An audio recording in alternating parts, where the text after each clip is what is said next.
El incidente del Paso Dyatlov, la colonia Roanoke y su misteriosa palabra croatoan, el manuscrito Voynich, el horror de la Dalia Negra y su misterioso asesinato. Estos casos te los he presentado anteriormente. Estos y muchos más. Son casos reales investigados durante años, algunos durante siglos, con expedientes oficiales, con autopsias, con documentos históricos, con ciencia, y aún así, no tienen una respuesta definitiva. No estamos hablando de teorías de internet, estamos hablando de hechos que ocurrieron en verdad. Autoridades, científicos, historiadores, criminólogos, todos intentaron explicar lo que pasó, pero ninguno pudo cerrar completamente estos casos. Y lo más inquietante no es lo que se sabe, es, de hecho, lo que falta. Porque cuando un misterio sobrevive décadas, cuando atraviesa generaciones, cuando ni la tecnología moderna logra resolverlo, entonces ya no estamos frente a un simple caso sin cerrar. Estamos frente a algo que desafía la lógica. Prepárate, porque estos son 5 misterios aterradores reales que hasta el día de hoy siguen sin explicaciones. Puesto 5.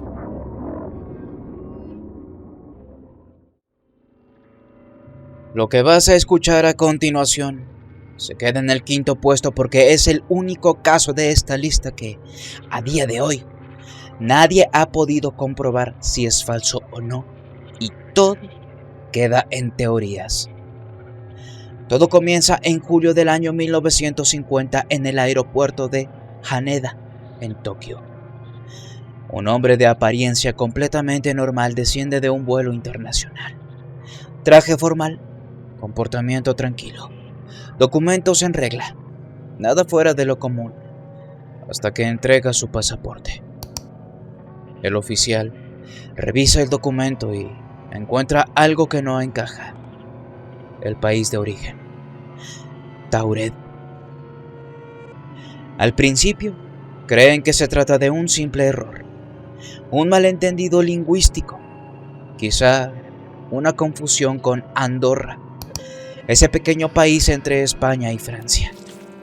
Pero cuando le muestran el mapa, el hombre señala con absoluta seguridad esa misma región y asegura que su nación lleva más de 1000 años existiendo. Dice que ha viajado antes a Japón por negocios, incluso varias veces ese mismo año. Lo afirma con tal naturalidad, como si la idea de que nadie conozca su país le resultara absurda. El problema es que Tauret no aparece en ningún registro histórico o geográfico. No existe ningún mapa.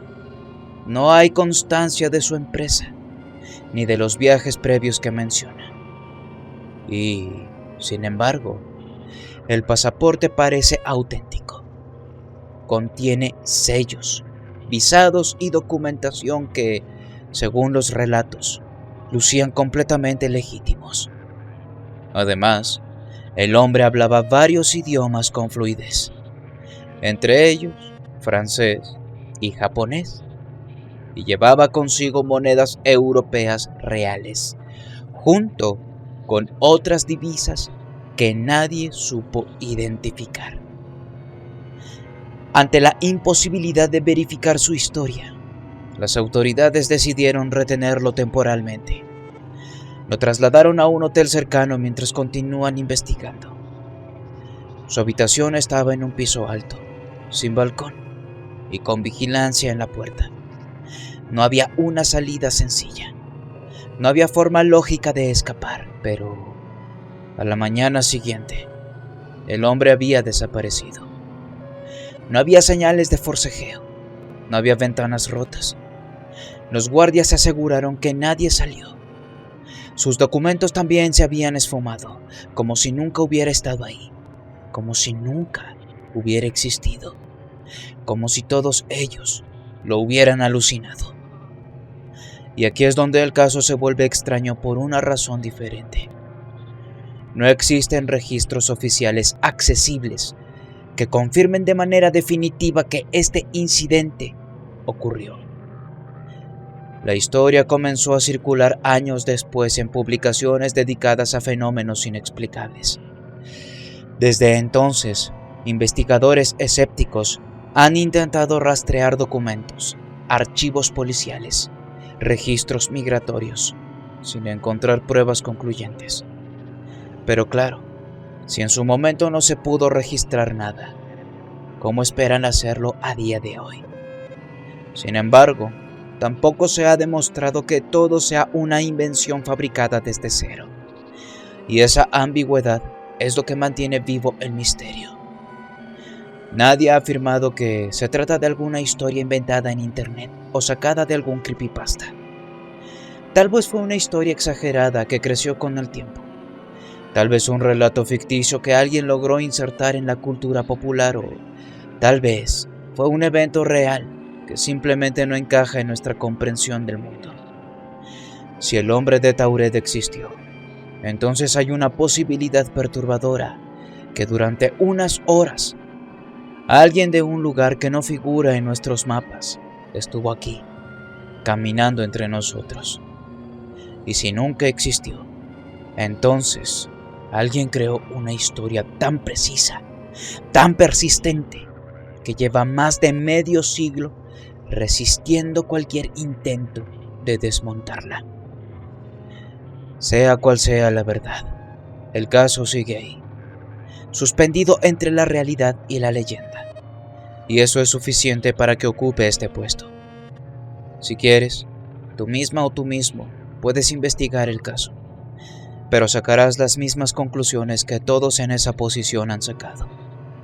Solo es una leyenda, pero que nadie a día de hoy ha podido demostrar que lo sea.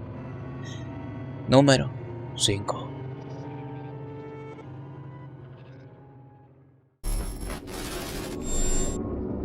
Puesto 4.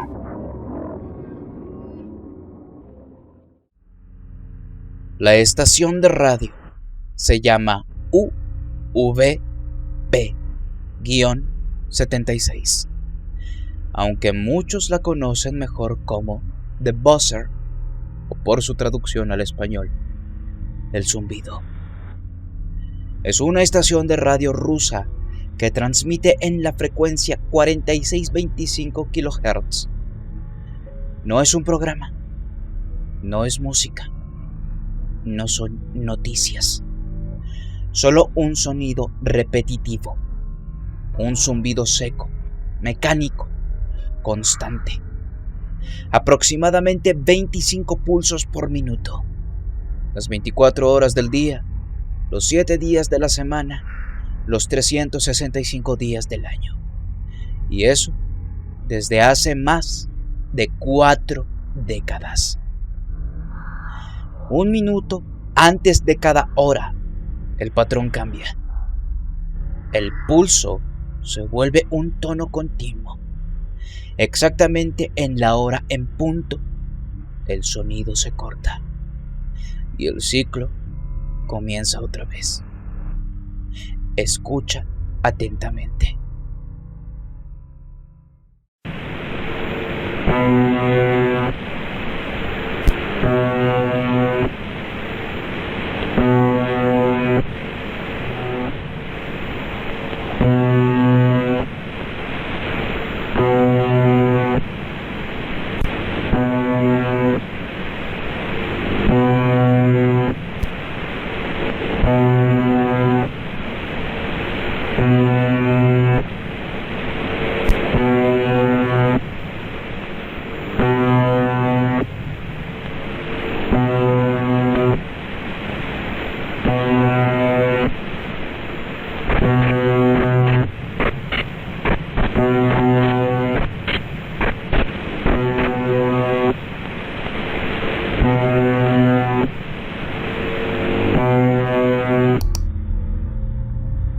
Y esto ha sucedido así durante años, sin explicación clara. A veces, el micrófono parece quedar abierto. Se han escuchado ruidos de fondo, golpes, pasos, conversaciones lejanas en ruso. Y eso indica algo inquietante. El sonido no es un archivo automático perfecto. Se transmite desde un dispositivo real en un lugar físico con un micrófono activo. El 3 de noviembre del año 2001, dos voces se filtraron con claridad. Un hombre diciendo: "Soy el 143, no recibo el oscilador". Y una mujer respondiendo: "Eso viene de la sala de operaciones". Después, silencio. Y luego, el zumbido volvió, como si nada hubiera pasado. En el año 2010 ocurrió algo todavía más extraño. Se escuchó un fragmento de El lago de los cisnes de Tchaikovsky, interrumpiendo la transmisión. Ese mismo año, la estación cambió su identificador. Dejó de llamarse UVB-76 y pasó a usar el código MDZHB. Poco después, emitió un mensaje enigmático compuesto por números y palabras deletreadas. 04979 Trendout 1976-2809 Terensky. Y luego, otra vez, el zumbido. Durante años, se rastreó su posible ubicación en la instalación cerca de Povarovo, en Rusia, una zona que quedó abandonada. Más tarde, la señal pareció trasladarse. Nunca hubo un anuncio oficial detallado, ni su propósito exacto siquiera. El gobierno ruso ha declarado en distintas ocasiones que la estación está fuera de uso, pero la señal sigue activa. Y aquí comienzan las teorías y conspiraciones. Algunos creen que es un sistema de comunicación militar, posiblemente un canal cifrado para unidades estratégicas. Otros hablan del llamado Dead Hand, un sistema automático de represalia nuclear heredado de la era soviética, que hipotéticamente lanzaría misiles si la señal se interrumpiera. No hay pruebas públicas que confirmen eso, pero la teoría existe y no ha podido ser descartada por completo. También hay quienes sostienen que simplemente se trata de una estación marcadora de frecuencia utilizada para mantener ocupado un canal estratégico. La realidad es que nadie fuera de los círculos militares rusos conoce oficialmente su propósito.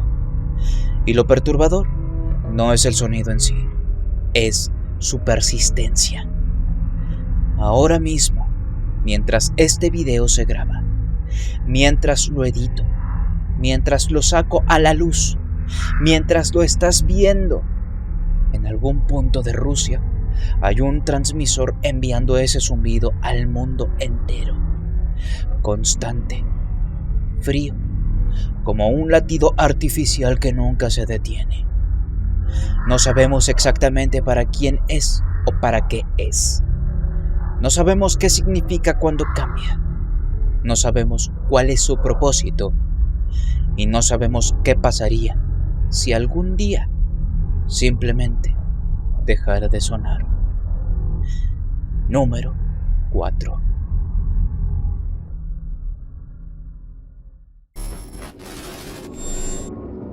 Puesto 3.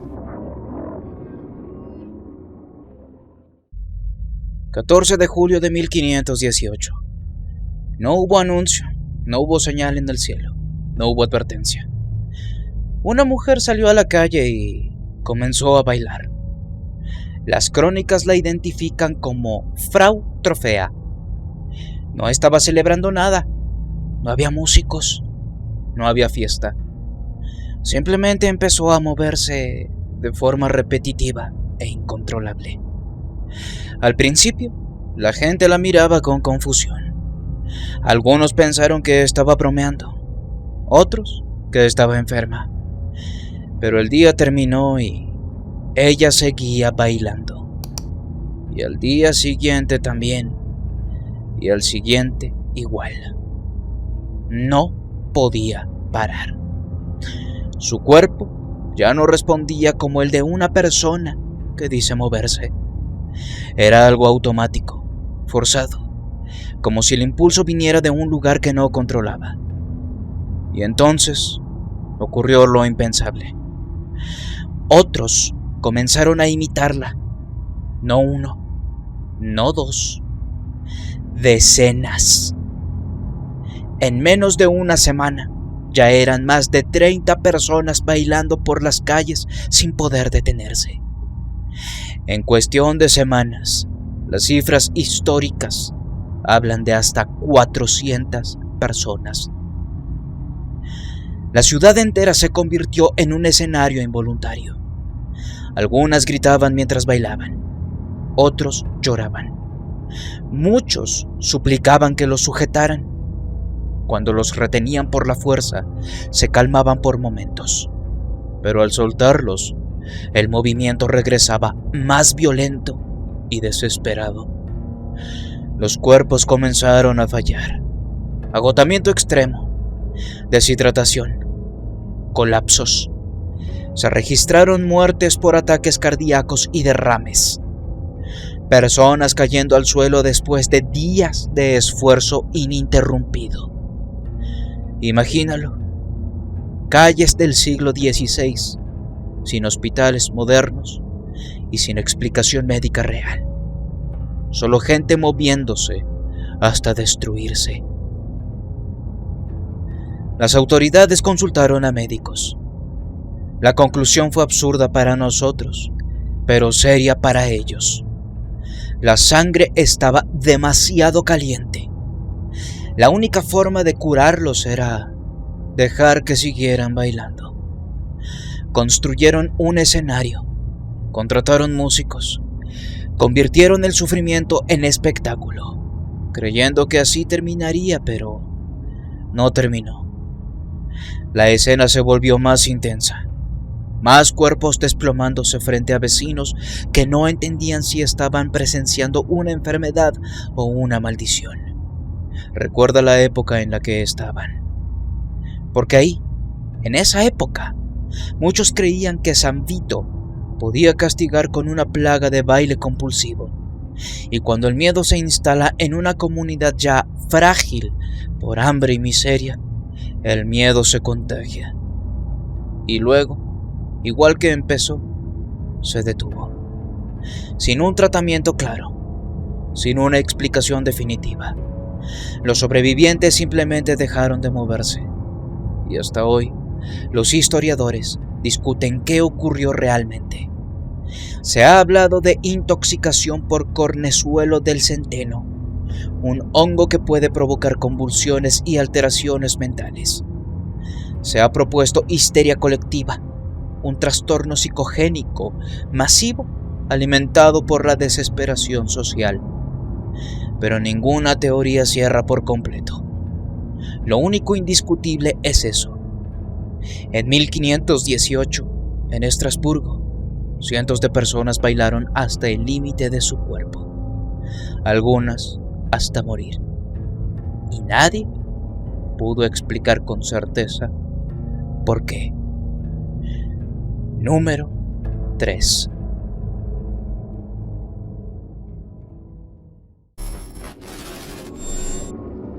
Puesto 2.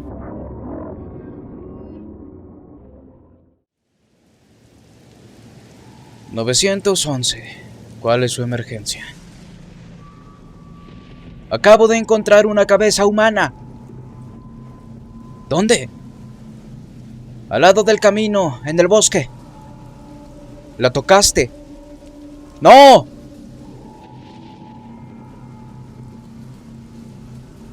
Lo que estás a punto de escuchar ocurrió el 12 de diciembre del año 2014.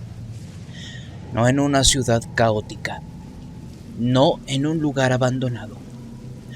Ocurrió en Economy, Pensilvania, un pueblo pequeño, tranquilo, de esos donde la gente no cierra la puerta con llave. El chico tenía 15 años. La policía lo llamó Charles. Esto para proteger su identidad. Volvía de la escuela, cruzando el bosque como lo hacía siempre. El mismo sendero, el mismo atajo, la misma rutina, hasta que vio algo al costado del camino. Desde lejos parecía un animal muerto, algo pequeño, inofensivo. Se acercó, se agachó y entendió que no estaba solo. Era una cabeza humana, una de una mujer, cabello largo, gris, la piel intacta. No había sangre alrededor, no había señales de arrastre, no parecía haber sido lanzada desde un vehículo. Estaba bien colocada. Eso fue lo primero que inquietó a los policías cuando llegaron. La escena no gritaba violencia, gritaba intención. La trasladaron a la morgue en una heladera portátil. Pensaban que estaban ante un homicidio reciente, pero lo que encontraron cambió completamente el rumbo del caso. La cabeza estaba embalsamada.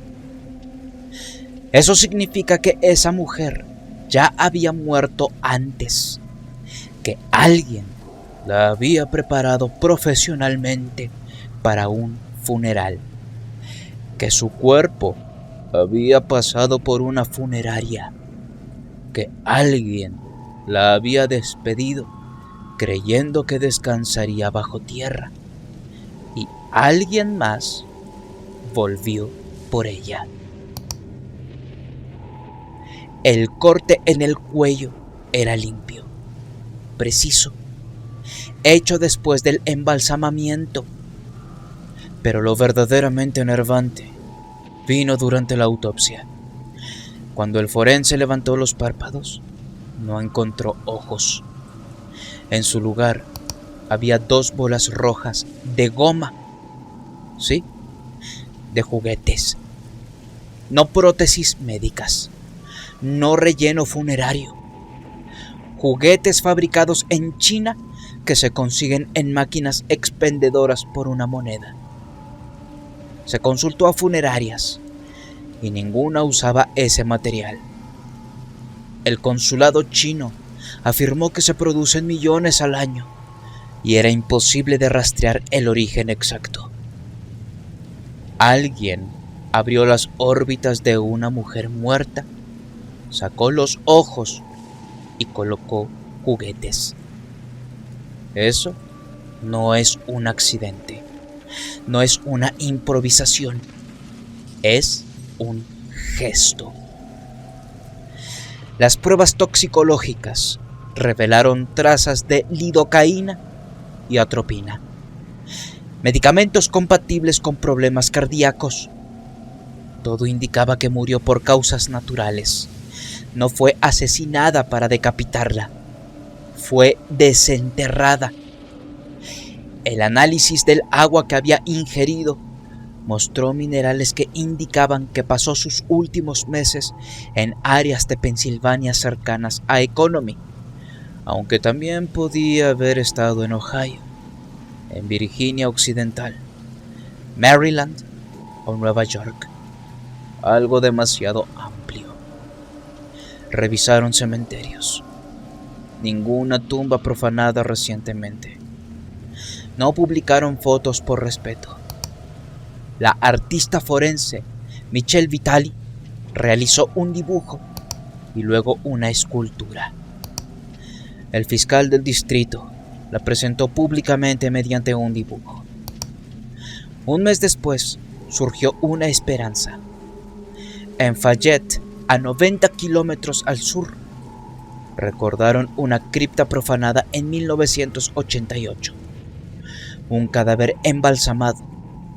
A este le faltaba la cabeza. Pertenecía a Teresa de Carlo, muerta en los años 50.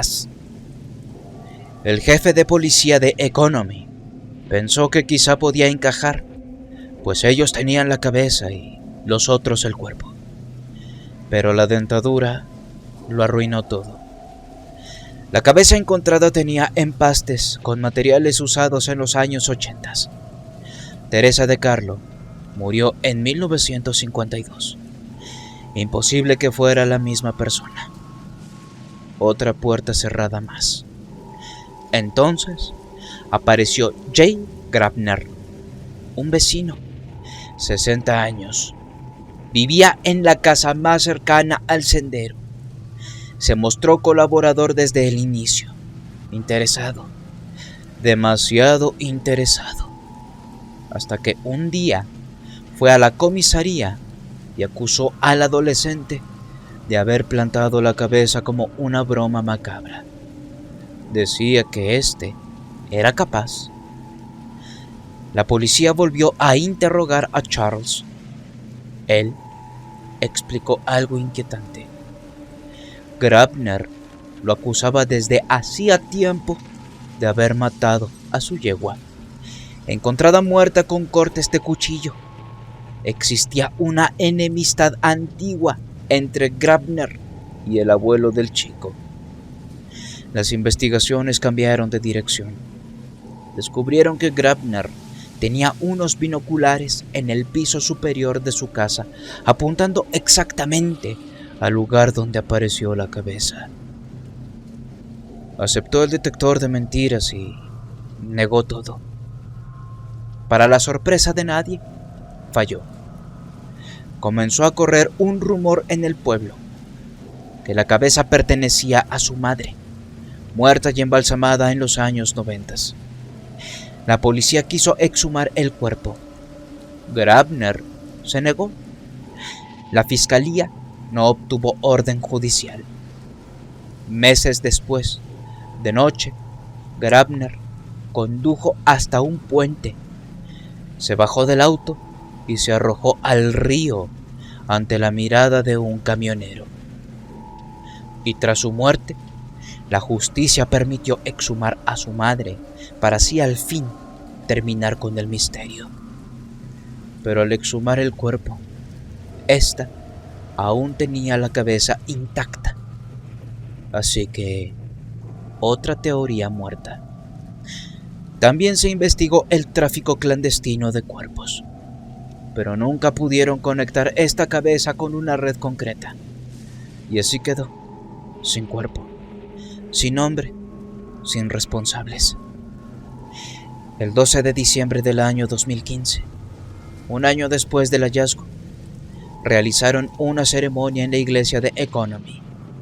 La enterraron en un ataúd de tamaño normal, con la esperanza de que algún día aparezca el resto del cuerpo.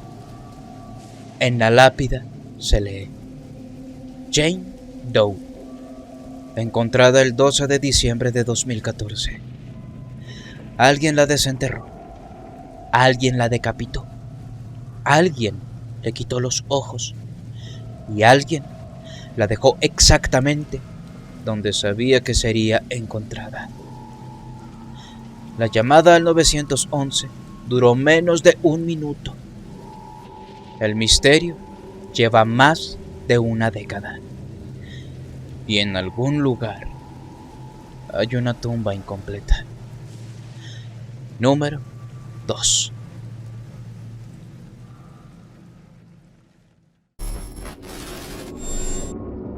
Puesto 1.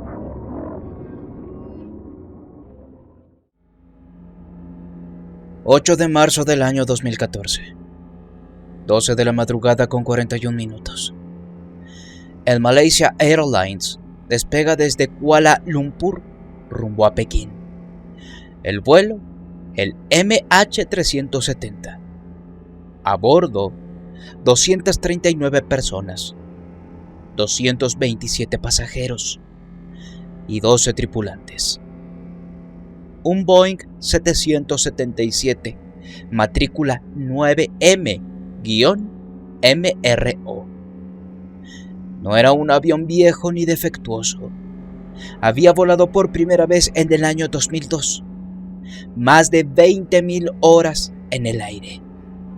Revisión de mantenimiento en febrero del año 2014 y todo en orden. Cabina al mando, el capitán Zaharie Ahmad Shah, experimentado. Más de 18.000 horas de vuelo.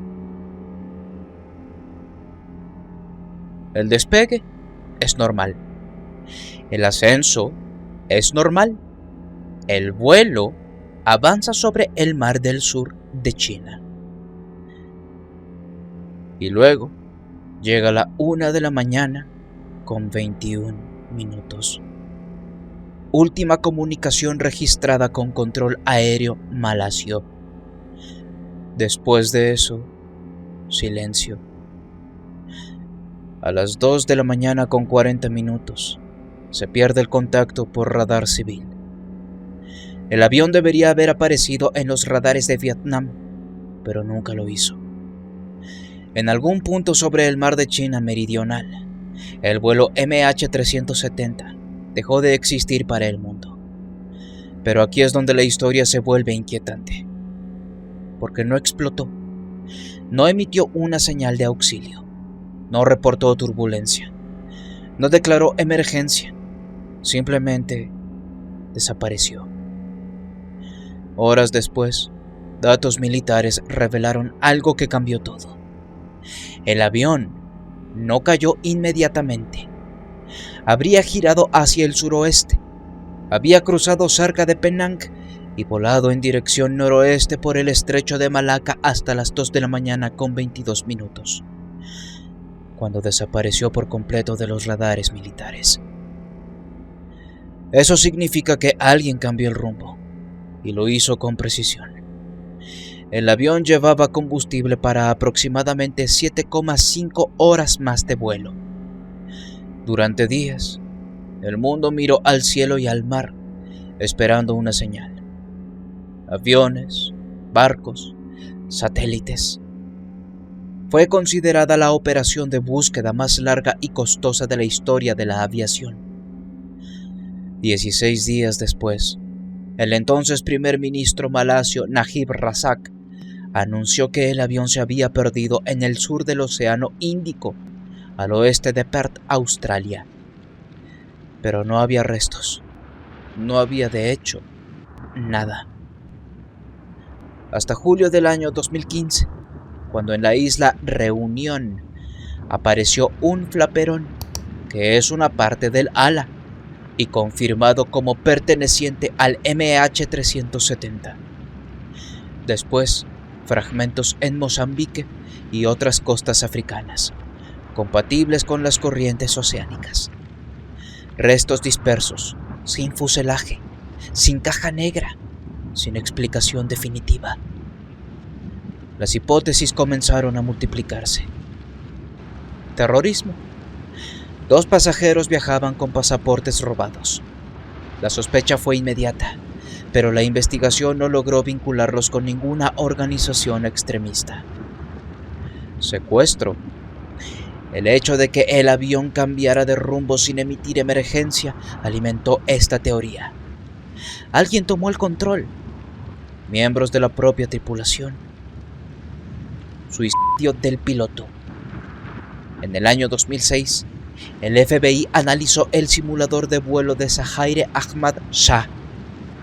Encontraron rutas simuladas que apuntaban hacia el sur del Océano Índico, similares a la trayectoria estimada del MH370.